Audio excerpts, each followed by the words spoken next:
Good afternoon, everyone.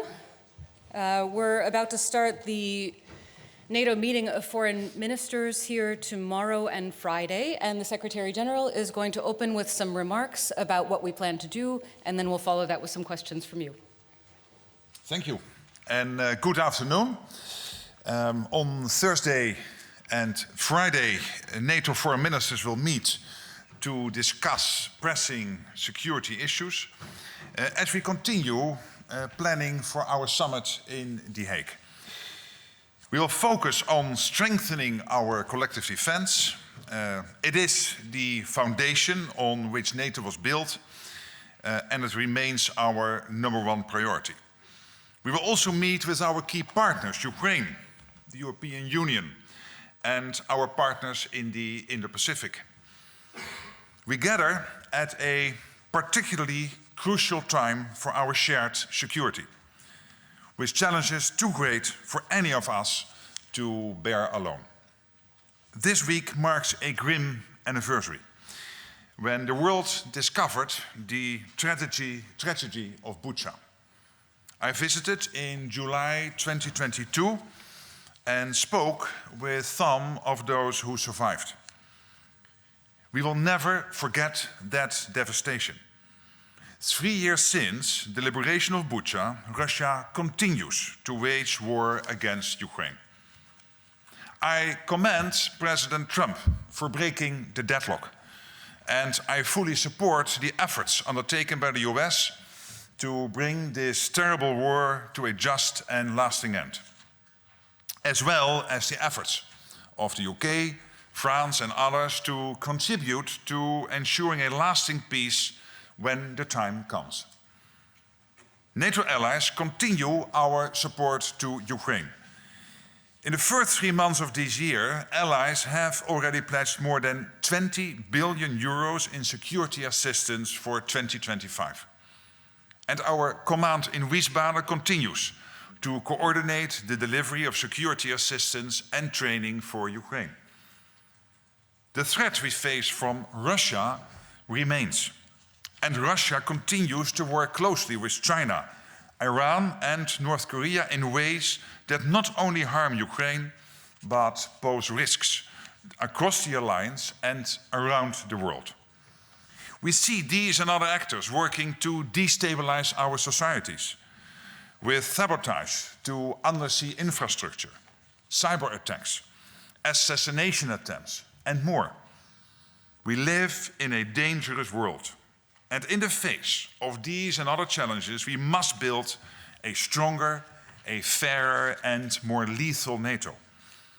That's why ministers are here this week, to ensure we are aligned and actively working towards our common goal.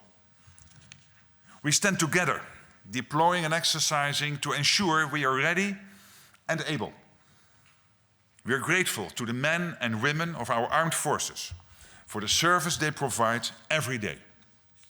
And we were reminded of the risks of that service again this week, having tragically lost 4 brave American soldiers during training in Lithuania. We are profoundly grateful for their service. Our deepest condolences go to their families, friends, and fellow soldiers. We mourn their loss and take heart in the outstanding solidarity we saw during the search and rescue operation, with Americans and Lithuanians, Poles and Estonians working shoulder to shoulder around the clock. This is the true spirit of the alliance. And in that spirit, we have important work to take forward. We are building a more capable alliance by investing in what we need to counter the threats we face. And we are making major progress. Many allies are stepping up their spending in ways we haven't seen in decades. And I expect more announcements to follow. This is critical. Ministers will talk about how to ensure we can continue this trend. We will also discuss how we can produce more on both sides of the Atlantic and make it easier to work together, exchange, innovate, and partner in ways that benefit us all. This is not only a topic for allies, but one that we will discuss with our Indo-Pacific partners, with Ukraine and with the EU High Representative Kaja Kallas, who will join us on both days. Our partners make an essential contribution to our shared security, sharing insights, experience, and expertise. When we meet in the NATO-Ukraine Council tomorrow evening, we will hear from Minister Andriy Sybiha. He will update us on the current situation in Ukraine, as well as his perspectives on the process towards a just and lasting peace. All of this and more will contribute to the new chapter for NATO that we will start in The Hague in June. Our priorities are clear. We are building a stronger, fairer, and more lethal alliance. That's what we need to secure our future. And with that, I'm ready to take your questions. All right, let's start over here, second row all the way on my left. Secretary General Andrew Gray from Reuters. As you know, the European Union has set itself the goal of being able to defend itself by 2030. Is that a realistic and wise target to set? Well, we are working together with the EU in a very close cooperation on the white paper, other issues. What we have to make sure of is that we can not only defend NATO territory today, but also in 5 years' time. And that means more spending, it means more defense production, that means for NATO that we will work on the standard setting, on the capabilities. It means for our European partners that they have to work on getting the internal market going, for example, when it comes to defense industrial production. So we have a clear division of labor here.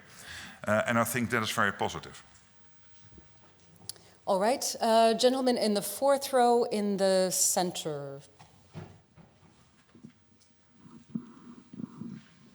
Thank you. Thomas Kutschka, Frankfurter Allgemeine Zeitung. Good afternoon. Good to see you.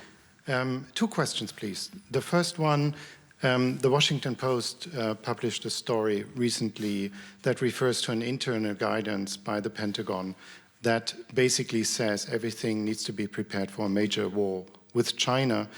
And that also says that in the event that American troops are bound by such a war or the threat of such a war, Europe could not rely on troop reinforcements from the US. Which indications do you have for such scenarios? And what does it mean for the defense plans of the alliance? Question number 1. Question number 2, completely unrelated. Foreign ministers are meeting formally here, and they will meet informally in Antalya. At least that's the plan for now. With the arrest of the leading opposition politician, of hundreds of people protesting, among them, not among them, but additionally a Swedish journalist, do you think it's a good idea to be hosted by Turkey for such an informal meeting in May? Thank you.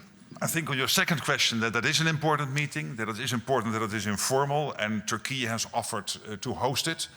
When it comes to your first question, clearly what we need to do is to make sure that we have everything it takes to defend our Euro-Atlantic area. And we also know that threats are manifold, also outside the Euro-Atlantic area. And that means that when it comes to the US, but also to other NATO allies, and for the alliance as a whole, that we have to be aware of what is happening in the Indo-Pacific. That's the reason why we have that close cooperation. And that will also mean that it is understandable also for the US that over time they want to focus more and more also on that part of the world. And it is only logical for the Europeans to step up even more. There are no plans to withdraw or whatever. We know that the US is completely committed to NATO. But I think it is in all our interest that we are able to keep this whole planet stable. For NATO to focus, of course, very much on our Euro-Atlantic area. But as I said, together with the US at 32, to be very much aware that the threats are not only limited to the Russians. We see the Chinese building up. We see what is happening in Iran. We see what is happening in North Korea. And that's why Japan, Korea, Australia, and New Zealand will join us. All right, blonde woman with the red glasses in the center. Beautiful glasses. It's a good description. Thank you, Alison. Irina Sommer, news agency Interfax, Ukraine.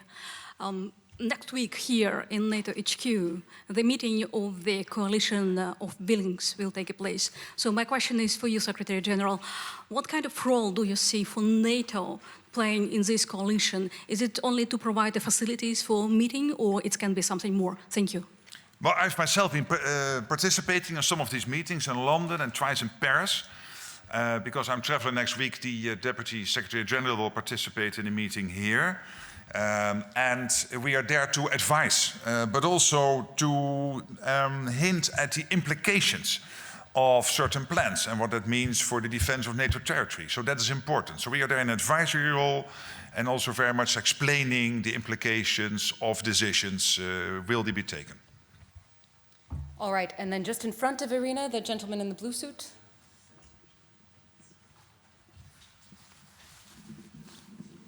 Good afternoon. I want to ask about joint military exercises Zapad 2022 will take place in Belarus. Our sources in Belarusian army say that for these exercises, system or Oreshnik and tactical nuclear weapons will be sent to Belarus from Russia, and they say that nuclear weapons are not yet in Belarus. Do you see nuclear weapon in Belarus, and or they are not still there? Is the risk that the Russian army will stay in Belarus after the exercises like it was in winter 2022? I have no information to share with you on that. We know that these type of exercises take place regularly, but you are asking some more specific questions concerning those exercises, and I have no new information to share at this moment. All right. Let's see, the gentleman in the brown jacket here. This is Mohammed with Al-Ittihad, United Arab Emirates. With the fresh Houthi attacks in the Red Sea and concerns with the re-emergence of ISIS in the region, how does NATO assess these emerging threats, and how does NATO work with its southern partners, to, including the UAE, to face such threats? Thank you. Now, of course, we work together in the anti-Daesh coalition, which was hosted here the last time, I think it was in December last year. Then, of course, as NATO, we are active in Iraq, helping Iraq to build up its own armed forces and also their own Justice Department and the security forces in Iraq through the NATO mission in Iraq. And we have a close cooperation with many of our partners in the southern neighborhood. We had a very successful meeting of the North Atlantic Council with 7 ambassadors from Algeria and Egypt and other countries, and Mauritania and others only, I think it was 2 or 3 weeks ago. So we follow that closely. And obviously it's outside NATO territory, but of course there is a clear interest. All right. Gentleman here in the sweater. Secretary General, the President, you've been talking about Putin and about Russia. Western Balkans are again in focus. I'm Kenan Ćosić from Oslobođenje, Sarajevo. The President of Republika Srpska, Milorad Dodik, recently, a few days ago, met with Russian President Vladimir Putin. Given that an arrest warrant has been issued for Dodik in Bosnia and Herzegovina with an international warrant pending Interpol's decision, how does NATO view this meeting in the context of regional stability? And second question, additionally, how do you assess Dodik's stated position that police of Republika Srpska would prevent his arrest in Bosnia and Herzegovina? Well, clearly it's up in the first place to the Bosnian Herzegovinian presidency, the 3-member presidency, to take charge of the country. As I explained to them again when I visited now 3 weeks ago, I know some of them are somewhat irritated with the role of the High Representative, Mr. Schmid, and of course other aspects of the Dayton Agreement. But in the end, if they take control of the country, the 3 of them, then they really rule the country. And that is my urge.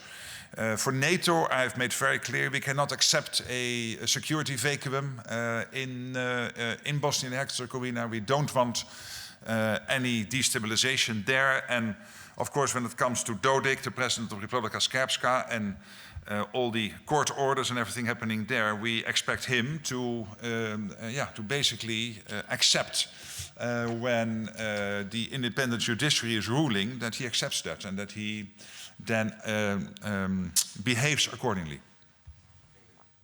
All right, gentleman in the fourth row here. Gabriel Dominguez from the Japan Times newspaper in Tokyo. There will be a meeting between the North Atlantic Council and the Indo-Pacific 4 countries tomorrow. Could you tell us what topics will be on the agenda and what new ways are being considered to deepen cooperation between NATO and these countries? Yeah, it's a very good question, and I'm really looking forward to that meeting and also to my bilateral meeting with the Japanese foreign minister. And this is important because we cannot look at at NATO territory in isolation. We know that all these theaters, the Indo-Pacific, the Euro-Atlantic, what is happening in the Middle East, this is all getting more and more interconnected. Look at what is happening in Ukraine with North Korea, China and Iran getting more and more involved. And of course, the fact that China is rapidly building up its own armed forces, having towards 1,000 nuclear warheads by 2030. So what we will concentrate tomorrow on, I think, I expect even, is that we will deepen the cooperation. We will make it more and more and more practical. That means working together on issues like defense, industrial cooperation, exchanging experiences and views, etc. We are learning a lot now from this terrible war in Ukraine. Capturing those lessons through JTEC, the Joint Analysis Center now opened in Poland, which is a joint Ukraine-NATO initiative. We have to make sure when we work with the Indo-Pacific 4 partners that we capture those lessons, that we learn from them, including Australia and New Zealand, but of course also Korea and Japan. And I think that is important. And the good thing here is that it is getting from the meeting is the message, more and more to content, to meat on the bone. And that's extremely important. All right, the blonde woman in the blue dress.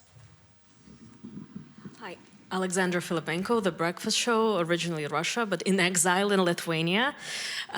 For the sake of international security, who should control Greenland? Denmark is, of course, not controlling Greenland, but it is part of Denmark, in the sense of being part of the Kingdom of Denmark, I should say. It is an independent territory, but part of the Kingdom of Denmark. But of course, your question has to do with this whole issue of how to defend the Arctic, the high north. And this is not only Denmark through Greenland. This is also Iceland, Norway, Finland, Sweden, and Canada, and the United States. 7 NATO allies, the 8th country being Russia, but the other 7 all being in NATO. And we are working more and more closely together because we know what is happening there. We know that the Chinese are making use of the sea lanes opening up. We know that the Russians are more and more arming that part of the world. We know that we have an issue, for example, a very practical issue, that we do not have enough icebreakers. It seems a detail, but it is not. It is important. And on all of this, we are working more and more closely together, NATO getting more and more involved. And I think that is very important. All right, the gentleman in the fourth row, white shirt. Thank you very much, Rickard Husu, Finnish national broadcaster YLE. My question is on defense spending. This week, the Finnish government announced that it will increase national defense spending to 3% by 29. What's your view on this decision? Do you expect similar pledges already before The Hague? Would it be beneficial? And additionally, Finland has also decided to withdraw from the treaty against landmines.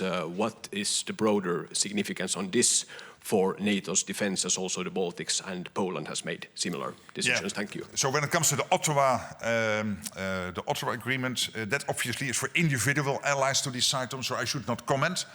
I took note of that, but I'm extremely happy, of course, with the extra spending Finland has pledged. I think even if you figure in the cost of conscription in Finland, it brings you up to 3.5% by 2029, if I'm correctly informed. So it is really a surge, and we see this all over NATO now. Look what Germany is doing, opening up 500 billion extra in defense spending. The Europeans coming up with 800 billion extra. Finland, indeed, but also the announcements by Denmark, by Sweden, by the Czech Republic, by so many others. I mean, I'm now forgetting probably one or two, so sorry for that. But also that many countries who are not yet at 2% are more and more getting to a place where they want to commit to 2%, potentially even before the summit in The Hague. All these rumors are now floating around. And I think this is really a surge. Already we have seen defense spending on aggregate since 2017 in Canada and the European part of NATO going up by 700 billion. But the last couple of months, the numbers coming in it's really staggering. It is impressive, and it is needed because we have this Russian threat, we have the Chinese build-up, we have this connection with North Korea and Iran, so we have to defend ourselves, and we can defend ourselves now. But if this surge would not have happened, and hopefully will continue to happen, we could not defend ourselves in 5 years, and that is why this is so much needed. Thanks. Terry. Back here, sorry. Yes, hi. Hi, Terry Schultz with NPR today. I was touched that you began the press conference by mentioning Bucha. And your predecessor visited Bucha and said that what happened there was basically an unspeakable crime and that those responsible should be brought to justice. Since then, the U.S., which was contributing personnel and funding to investigations into Russian war crimes, alleged Russian war crimes like in Bucha, they've withdrawn that funding and that personnel. What is your position on that? Do you also believe that those responsible for these atrocities must be brought to justice, that there must be accountability for these crimes to have a Europe that is stable in the future, that these cannot be these crimes must be accounted for, and would you like to see the U.S. continue supporting that effort? Well, obviously, those who are responsible for Bucha and for so many other crimes have to be brought to justice, yes. But when it comes to the other part of the question, our focus now has to be on making sure that we can end this war in a way that Putin will never, ever try again to capture 1 square mile or kilometer of Ukraine or of a part of NATO territory. And that a ceasefire / a peace deal in Ukraine will be lasting, will be enduring. That has to be our main focus at the moment. So I'm not going to comment on every policy decision within every ally every day. That's impossible for me. But your general question, absolutely yes, we have to bring those responsible to justice. And we have to really focus on making sure that this war ends in a way that, again, as I said, it will never happen again. All right, and just behind Terry, Max. Thanks a lot, Secretary General. Donald Trump is about to announce tariffs that will hit both foe and friend of the US. I don't want you to comment specifically on the tariffs that are coming, but are you afraid that this sort of trade war that it could spark will have an impact and undermine the alliance? Well, you know, the alliance is laser focused on making sure that we can defend our NATO territory. And there are increasing threats from the Russians, from others. That's what we are focusing on. And that means that when it comes to fiscal policy, when it comes to, for example, this whole issue of imposing of tariffs, this is really a matter for national governments. And you rightly assumed that I was not going to comment. All right, down here in the center, third row.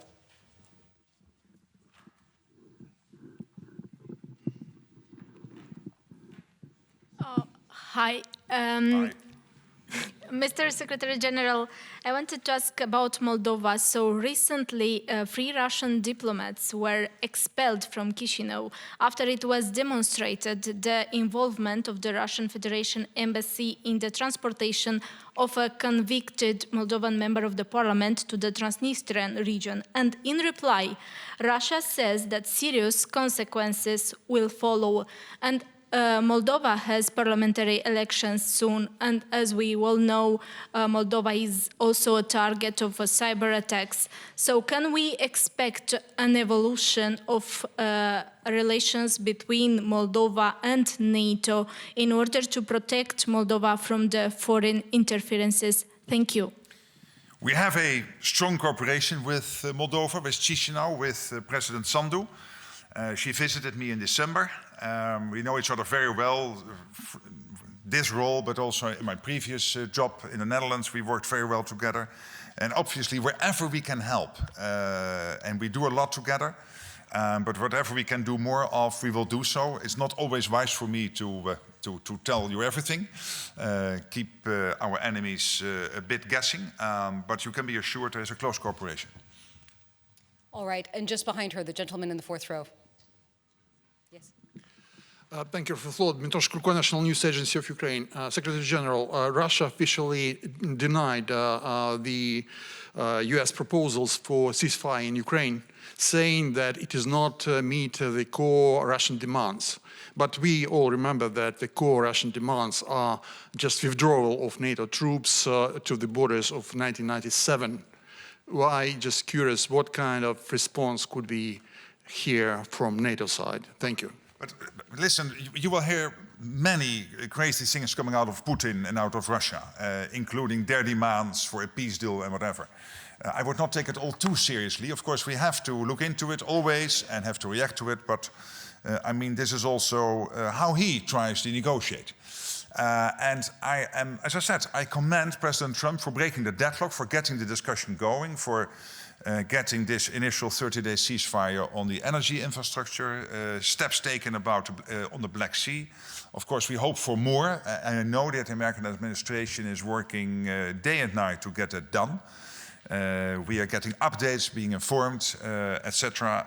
And then it is important on the European side that countries like the UK and France are thinking about the situation post a ceasefire / a peace deal.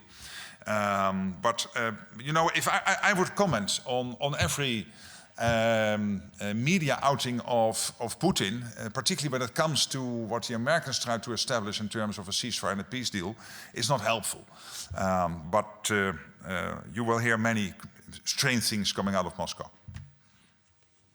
All right, the woman just two away from, yes. The woman is Alexandra von Nam with DW. Good afternoon, ma'am. Hey. Yesterday, Serbia and the NATO ally Hungary signed a new defense cooperation agreement. Was the NATO alliance consulted beforehand? Do you condone it, given the situation in the region and Serbia's ties with Russia? Thank you. Well, we see in the region, of course, more of these bilateral, trilateral agreements. We have also Albania with Kosovo and Croatia, and of course we have, and then this one is coming up. I mean, this is outside. NATO is not part to this, so this is not concerning the alliance. All right, the woman in the third row in the black. My name is Nastasia Mikhailova. I am from the Insider, Russian media in exile. And you told sometimes yesterday that the war should be end, but how it could be end now? And what do you think about Russian threats for European Union? And do you have a plan about rearm? Thank you. Well, of course, the best way to end the war is for the Russians to leave Ukraine, and then it can end very soon. But that is not going to happen, I'm afraid. So that's why it's good that the Americans have now started this process. And that was important because somebody had to break the deadlock. And I always assumed if President Trump would be elected that he would try to do so, and he has done so. And I think that is good. And we completely support those efforts. And we have to take it from here. And we have to make sure that whatever happens, that when there is a deal ultimately struck and or a sustainable ceasefire is ultimately organized, that it has to be clear to the Russians that they cannot do this again, that this has got to stop. And that's why it has to be durable, it has to be lasting, and this is exactly what the Americans are aiming for, what you all are aiming for, including making sure that the whole of NATO territory stays safe. All right, the woman in the front here. It's Nita Dobroshi from Koha, Kosovo. During your recent visit to Kosovo, you mentioned the possibility that NATO's potential engagement in Ukraine could lead to discussions about its presence in Balkans. Given the region's fragile situation, security situation, highlighted by attacks in KFOR troops in 2023 and Banska and Iber-Lepen's attacks 1 year later, approximately, what implications could this have to regional security in general and for Kosovo in particular? Well, I'm not sure I made a connection between Ukraine and a potential peace deal on Ukraine and then potentially security guarantees being needed for Ukraine. We know there are initiatives now being developed by European allies like the French and the Brits are doing with others.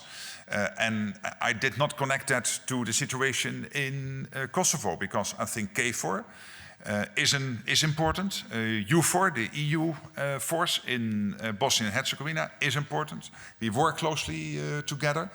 I think the security situation in Kosovo is very close to our heart. We have to make sure that the situation since 1999, now much more stable, can continue. And when it comes to, indeed, Banska and also the attack on NATO forces, both in 2023, that the Serbs will work on the accountability. This is what I discussed with President Vučić on the phone, but also when we had dinner here in Brussels 2 weeks ago. All right, the woman in the green sweater. Thank you. Bin Na-chung from Yonhap News Agency, South Korea. Hi. I'm sure you are aware of the political situation in South Korea, so I have 2 questions. Why do you think it's still crucial to have cooperation with South Korea? And secondly, actually, we're waiting for the impeachment ruling this week. So my question would be, will you be sending invitation to South Korea, whoever the leader is then, regardless of the outcome of this week's ruling? Thank you. Well, of course, the judicial process within the Republic of Korea is very much to the Republic of Korea. I can only respect whatever outcome there will be. I'm happy that the foreign minister is visiting this foreign ministers meeting. I will have a meeting with him in half an hour. I'm looking forward to that bilateral meeting. And then, of course, he will participate tomorrow in the foreign ministers meeting. And when it comes to the Hague and the summit and the choreography, we still have to take final decisions on that. So no news on that, but that is not about Korea. That is more generally how will we engage, yes or no, and in what format with our partners. And the row just in front of her, the woman with the glasses. Thank you. Kim McCrail from the Wall Street Journal, and I'm sorry to hide behind the cameras. The position of the Supreme Allied Commander Europe is traditionally held by an American. There have been some reports, though, that the U.S. is considering giving that position up. I'm wondering if that happens, what would that mean for NATO? And what would that mean for the U.S.'s influence in NATO? Well, these are what-if questions. And I've seen, other than some of these rumors and reports indeed in your newspaper, I've not seen any concrete proposals on this. So I don't want to react on what-if questions. Chris Cavoli being the EUCOM commander, the commander of the US forces here in Europe, but also being the Supreme Allied Commander. That is a tradition we have since the start of NATO, since Eisenhower, for good reasons. But let me not comment on what-if questions. All right, the woman standing. Thank you. I'm Ezatus from Tunisia. I really would like to notice that there is a group of Arab journalists from the Middle East and North Africa within this group. Secretary General, I really appreciate your comments on Ukraine. You said that you want to pursue the war criminals in justice, and your positive message to Ukrainian people because of the Russian aggression. Knowing that, tomorrow, Gaza might be on the agenda. So are you concerned about the situation in Gaza? Is there any single step to stop the bloodshed, to save children in Gaza, to stop the killing, the daily killing and the starvation of people there under the eyes of the world? Thank you. Of course, we are following the situation in the Middle East, and particularly in Gaza and Lebanon. And your question is very much to Gaza. We follow that very closely. At the same time, this is a question which is really being addressed at the level of the individual allies. They are navigating the crisis, so there's no role for NATO here. When it comes to NATO and the close cooperation with the southern neighborhood, including with Tunisia and other countries, Algeria and Morocco and Mauritania and Egypt and Israel and others, this is about security cooperation. How can we help each other? How can some, like in Mauritania or and so, by the way, Jordan, a very important partner there, like we're doing in Iraq. How can NATO help to make sure that we apply our knowledge to help these countries to build up their own armed forces, their own security forces, etc. But when it comes to Gaza itself and the situation there, it's up to individual allies to navigate that situation. All right. I know that we'll have more questions than we have time to answer, but we do have a few more minutes. So let's come to the woman in blue here on the aisle. Hi, good afternoon. Isabel Schäfers, German TV, ZDF.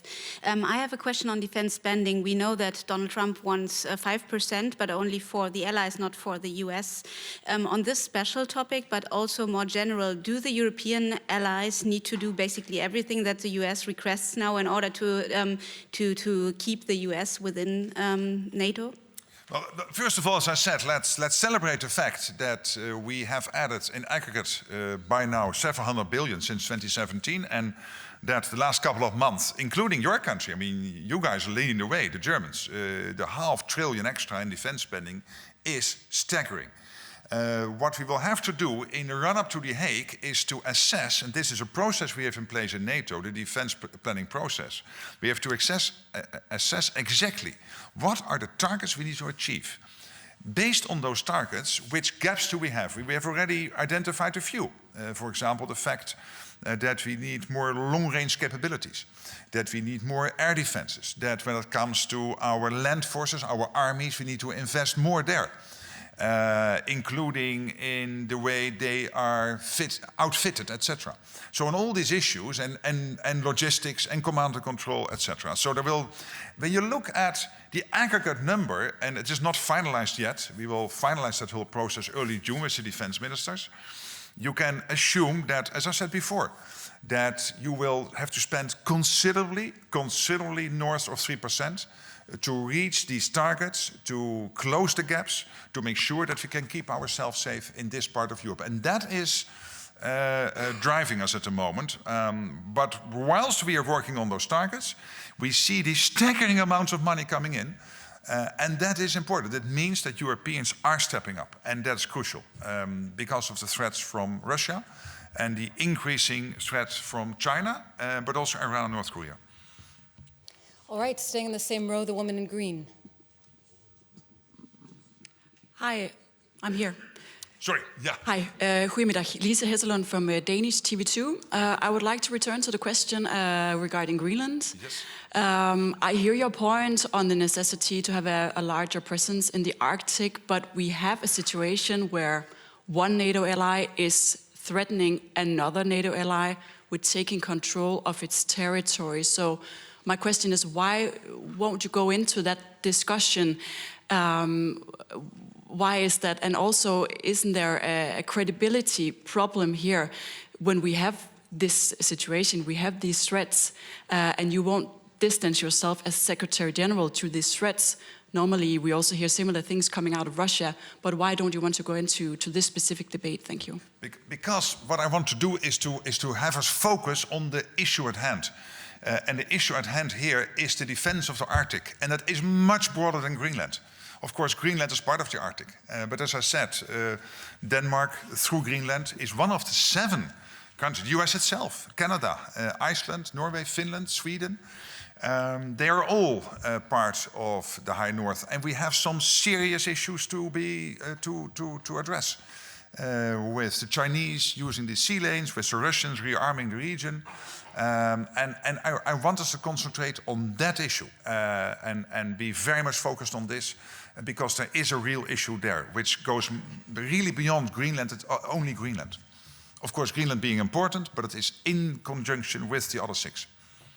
All right, I think we've got time perhaps for one more. The gentleman here in the front. 2 more, yes. No, Darko Čačić, Beta News Agency from Serbia.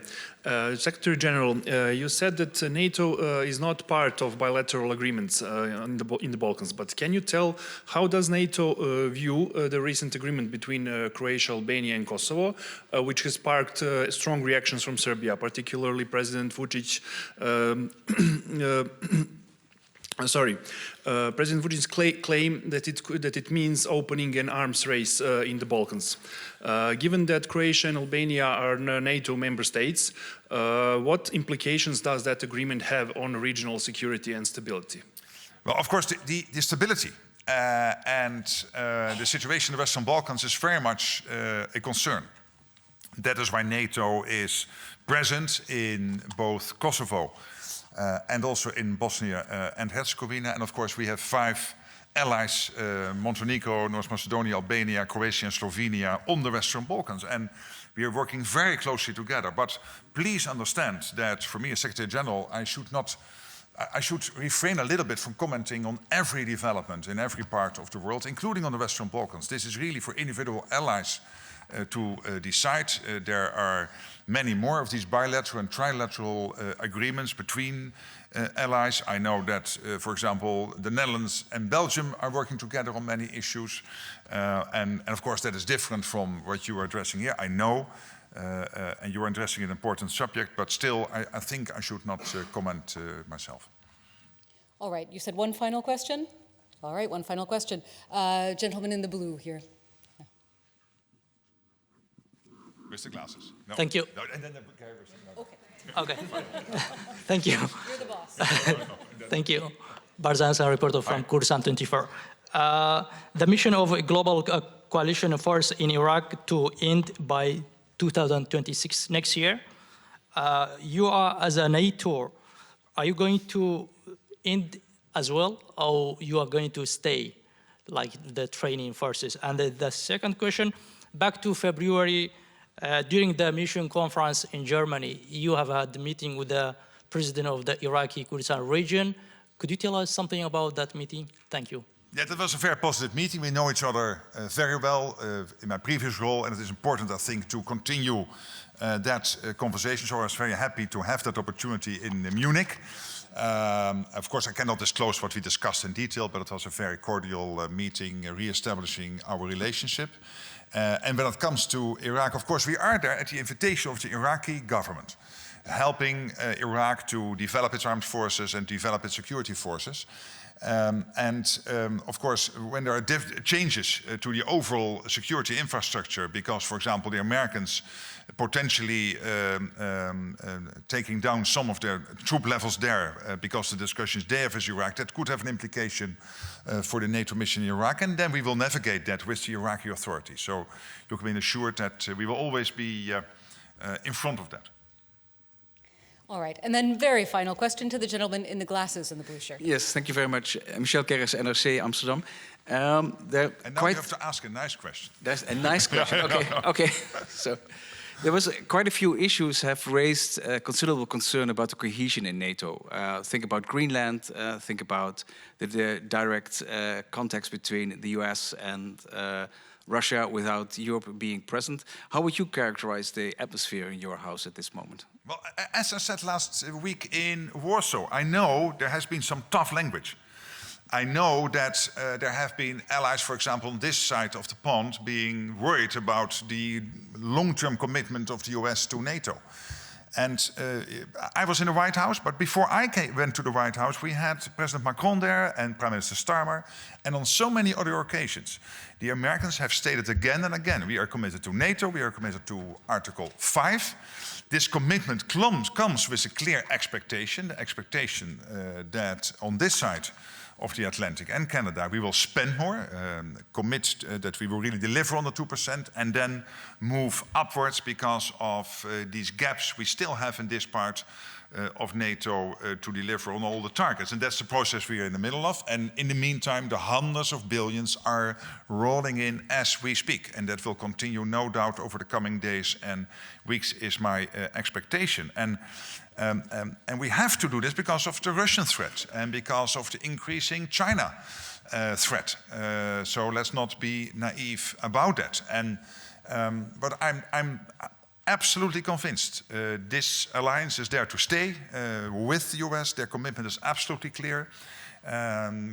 We want to do more together in the Pacific even, and we want to work on many issues, including in the Arctic, and I think that is also positive. All right, thank you very much, everyone. We'll be back on Friday afternoon, so if we didn't hear from you today, hopefully we'll get you in then. Thank you so much.